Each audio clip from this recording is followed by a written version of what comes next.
मित्रांनो, तुम्हाला जर स्वामींची सेवा करायची असेल, तर आजचा हा व्हिडिओ संपूर्ण बघा. या व्हिडिओमध्ये आम्ही तुम्हाला अशा 4 ओळी सांगणार आहे.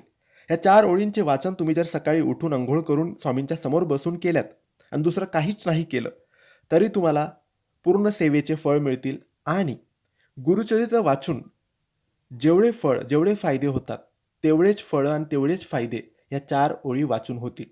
या 4 ओळी म्हणजे एक श्लोकी गुरुचरित्र. या ओळी काही अशा आहेत. दत्ताचा अवतार झाला कलियुगी श्रीपाद पिठापुरी. त्यामागे दुसरा नृसिंह सरस्वती करंज ग्रामांतरी. तीर्थे हिंडतपातला भिलूवाडीची संगमा. तेथुनी मठ गानगापुरी वसेवारी दिनांचे श्रमा. या 4 ओळींचा स्क्रीनशॉट काढून ठेवा आणि रोज सकाळी या 4 ओळी वाचा. गुरुचरित्र वाचून जेवढे फायदे होतात, जेवढे लाभ होतात, तेवढेच लाभ, तेवढेच फायदे या 4 ओळी वाचून होतील.